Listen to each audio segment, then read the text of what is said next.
Assalamualaikum warahmatullahi wabarakatuh. Kembali lagi di channel Kisah Warganet. Di video kali ini, saya akan menceritakan sebuah cerita yang saya dapatkan dari akun Twitternya @grisela. Cerita ini berjudul Kuntilanak Buntung. Seperti apa ceritanya? Tak usah lama-lama, kita ke ceritanya. Sore itu, Raska melihat seorang wanita yang samar-samar ia lihat dari jendela. Wanita itu berambut panjang, serta memakai gaun putih lusuh. Melihat itu pun Raska beranjak ke kamar Mama dan segera memberitahu beliau. "Ma, ada tamu." "Siapa?" "Nggak tahu, Ma."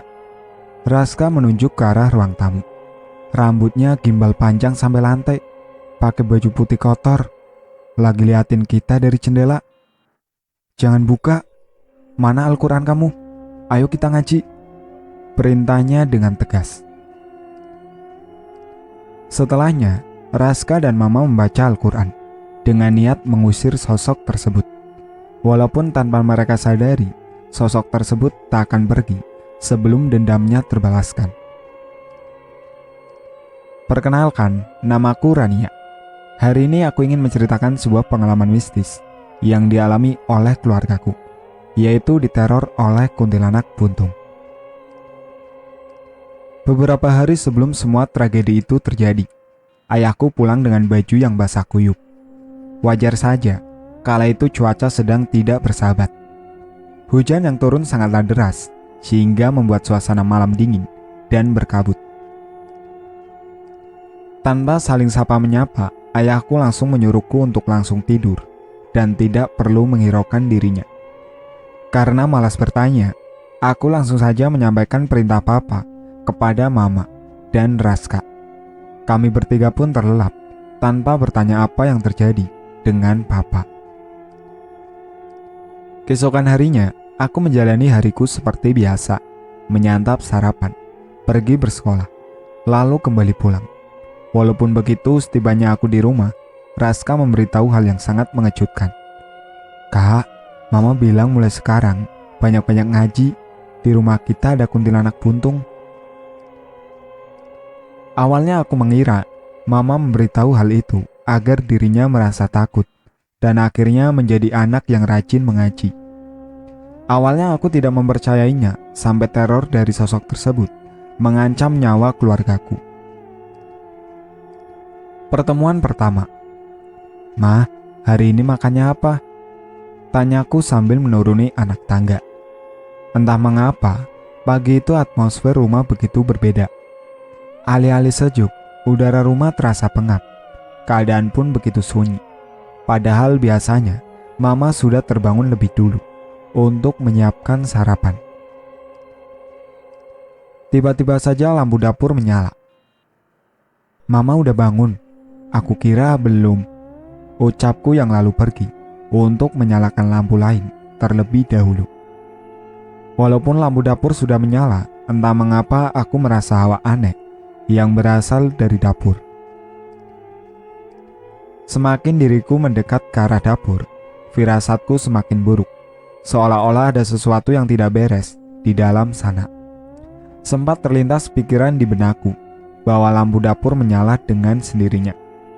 Namun, aku mencoba menghilangkan pikiran negatif itu dan pergi memasuki dapur dengan santai. Setibanya diriku di sana, langkahku terhenti saat melihat sosok dengan rambut yang sangat gimbal nan kusut. Bajunya pun sangat lusuh, seperti terkena lumpur.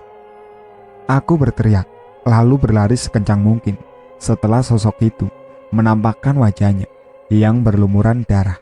Tanpa pikir panjang, aku langsung saja menerobos kamar Mama. "Ma, Mama, ada kuntilanak." Diriku menjerit-jerit, teriakanku begitu keras sampai membangunkan Raska dan Papa. Penampakan sosok tersebut begitu seram sampai membuatku terkena demam tinggi selama seharian. Keesokan harinya, diriku sudah sembuh dari demam, namun Mama tidak mengizinkanku untuk pergi bersekolah karena masih khawatir dengan keadaanku. Walaupun begitu, aku tetap diperintahkan untuk membersihkan rumah. seperti menyapu dan mengepel karena Mama sedang berada di luar rumah. Hariku berjalan dengan normal sampai tiba-tiba aku mendengar suara benturan keras dari luar kamar. Setelah keluar dari kamar, keadaan malah menjadi hening dan sunyi. Namun diriku langsung dikejutkan oleh tubuh Raska yang tergeletak lemah di ujung tangga. "Raska, Raska, kamu kenapa?"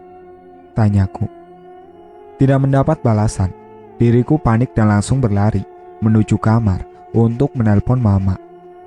Namun, belum saja memasuki pintu kamar, rumah sudah menjadi gelap gulita karena listrik rumah yang padam secara tiba-tiba. "Aduh, kok mati lampu sih?" Diriku berdecak sebal. Berjalan dalam keadaan gelap tentu saja membuatku sangat frustasi. Ditambah lagi aku tidak mempunyai penerangan apa-apa di sekitarku. Untung saja posisiku berada tidak jauh dari kamar. Karena itulah aku berhasil masuk walau masih dalam keadaan gelap gulita. Sesampainya diriku di kamar, aku langsung meraba-raba kasur sampai akhirnya mendapatkan HP-ku. Selain untuk menelpon Mama, tentu saja HP-ku akan digunakan sebagai penerangan. Berhubungan aku sendiri tidak tahu di mana senterku berada. Setelah menyalakan flash ponselku, entah mengapa aku merasakan hawa yang tidak mengenakan dari belakang. Jelas-jelas ngerasa gak enak, tapi masih aja noleh. Saat diriku mengarahkan flash ke arah kaca, diriku dikejutkan oleh penampakan seorang wanita berwajah hancur yang terlihat di kaca. Saat wanita itu tersenyum, kulit mulutnya ikut robek dan mengeluarkan banyak darah.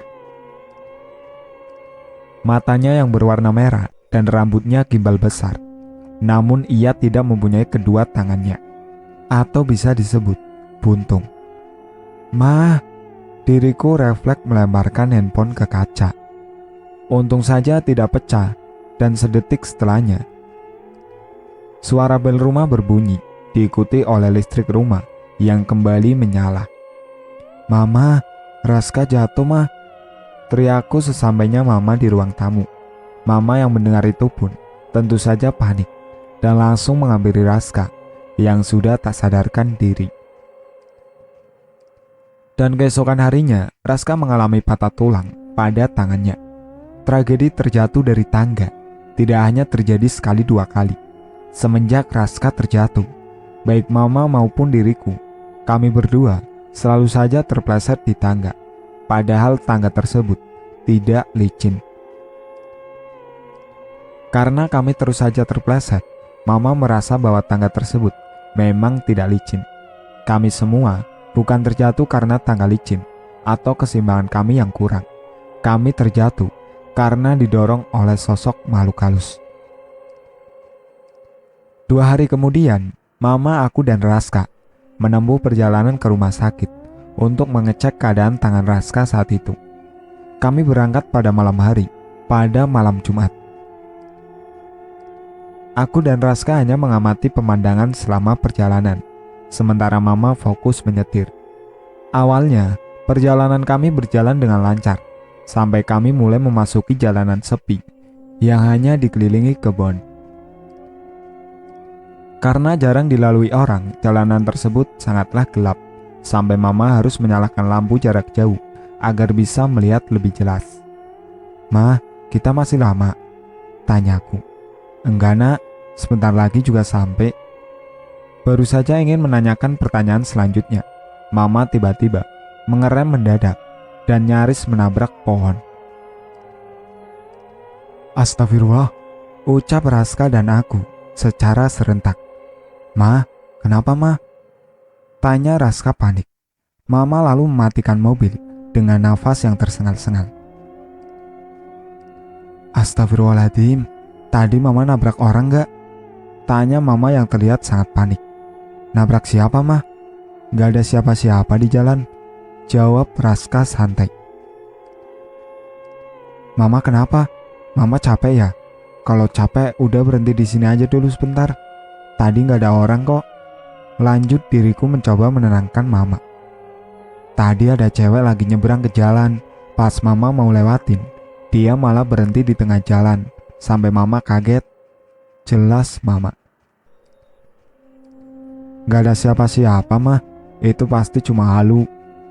Masih untung mama gak nabrak pohon, balas Raska. Iya kayaknya. Tadi mama cuma halusinasi aja.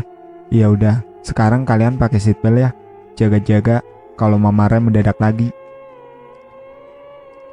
Dan alhamdulillah kami semua sampai dengan selamat, dengan membawa kabar baik bahwa tangan Raska sudah membaik. Kala itu kami sampai tepat pada pukul jam 9 malam. Sebenarnya sepulangnya aku di rumah, aku sempat melihat bayangan seorang wanita yang mengamatiku dari lantai atas. Namun karena sudah malam, aku mengira bahwa apa yang aku lihat hanyalah imajinasi yang terbentuk karena kelelahan. Walaupun sebenarnya sosok wanita itu nyata dan mencoba untuk membunuh semua yang ada di rumah. Beberapa hari kemudian, terjadi suatu tragedi yang mungkin tidak akan bisa dilupakan oleh aku dan Raska. Malam itu, kami berdua sedang menikmati sereal sambil menonton. Awalnya, semua terlihat normal, sampai tiba-tiba TV mati dengan sendirinya. Loh, kok mati? Tanya Raska kebingungan. Aku mengedikkan bahu, menandakan bahwa aku sendiri tidak tahu. Mana remote-nya? Lah, gak tahu. Tadi kamu taruh di mana? Aku malah bertanya balik. Bukannya tadi kamu taruh di meja?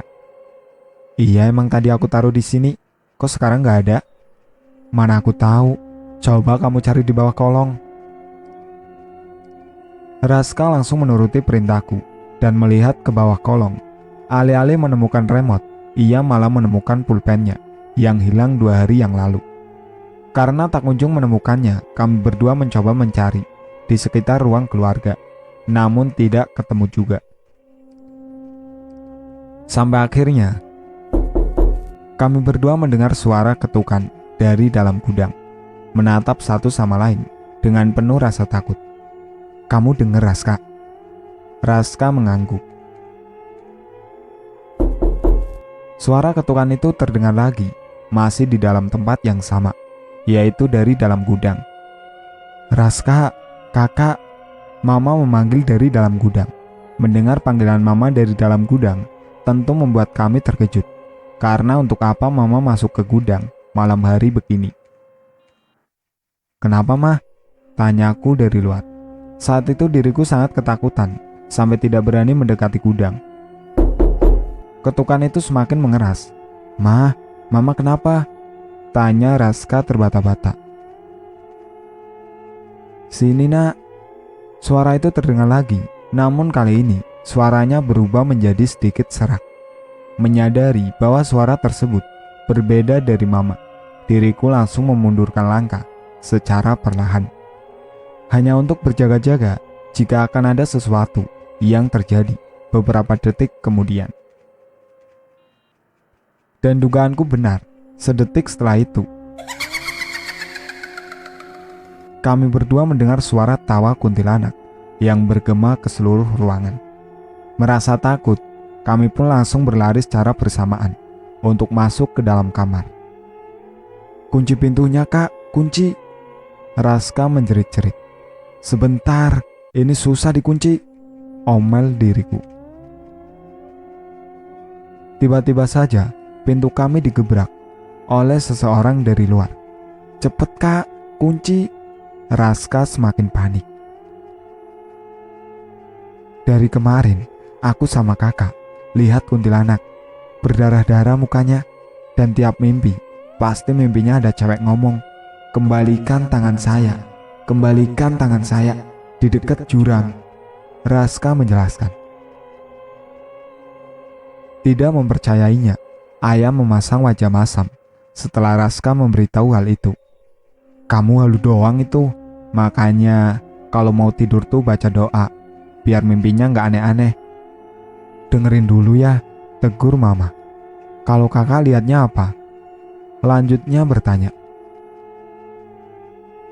Sama kayak Raska. Ada kuntilanak mukanya hancur banget. Tangannya nggak ada. Tapi bedanya, aku nggak mimpi gitu. Tuh kan, udah dibilang, Raska tuh nggak baca doa kalau tidur. Bukannya mencoba membuatnya tenang, ayah malah mengomeli Raska, yang akhirnya kembali ditegur oleh mama. Ya udah, besok kita panggil Ustadz aja, biar tahu juga kenapa dia mau nyelakain kita. Gak usah mah, ini mah di ngajiin juga hilang, potong ayah. Iya, mama sama yang lain tiap hari ngaji ya, tapi buktinya terornya tambah parah, sampai nyelakain Raska.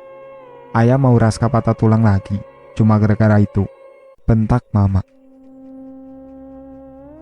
Memiliki pendapat yang berbeda, membuat keduanya bertengkar, sampai lupa bahwa Raska dan Rania sedang berada di hadapan mereka. Tidak ingin Raska dan Rania merasa takut, mama terpaksa mengalah karena sifat ayahnya yang keras kepala.